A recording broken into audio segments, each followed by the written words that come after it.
Hi, Pastor Nathan Deck with your hashtag Better Together devotion for today. We're talking about the 7 last words or sayings or phrases that Jesus said from the cross.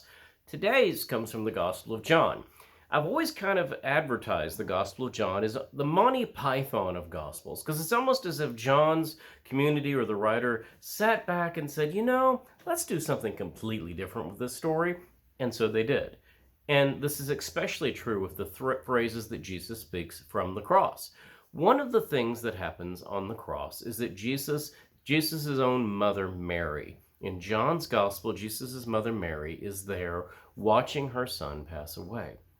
Now, this is extremely moving as a moment because he turns to his mother and says, "Mother, woman, behold your son." And then he turns to the beloved disciple, the one that we assume is John, and says, "Son, behold your mother." Now, a lot of folks have speculated that this is Jesus as the firstborn son, taking care of his probably widowed mom at this point. In other words, he's taking care of the obligation that a firstborn child would have of caring for his widowed elderly mother.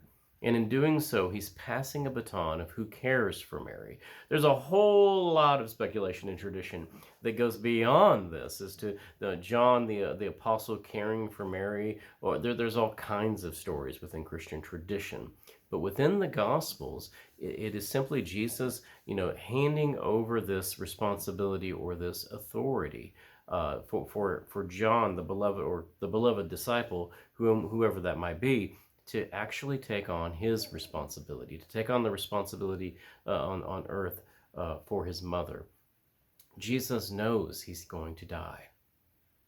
He knows he's going to die at this point, and he's taking care of all of the final things that need to be taken care of.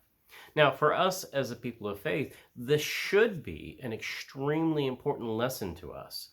One of the things that I, as a pastor, have tried to do with my family is I've tried to tell my mom and my dad, go ahead and make funeral arrangements. Go ahead and set up these things. Set up a trust, set up a will, set up everything so that there's less business of death at the end.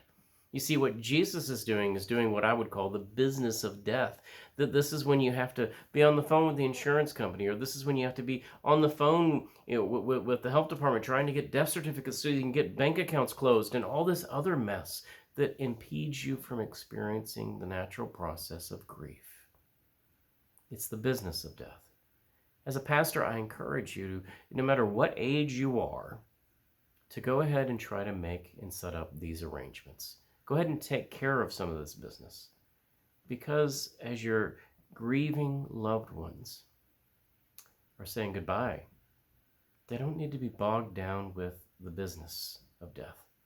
They need to be grieving and remembering and celebrating your life, death, and resurrection. Jesus seemed to intuitively know this on the cross in the Gospel of John, as he said, "Woman, behold your son. Son, behold your mother." In a way, he was telling us how to be a people who could be better together. Amen.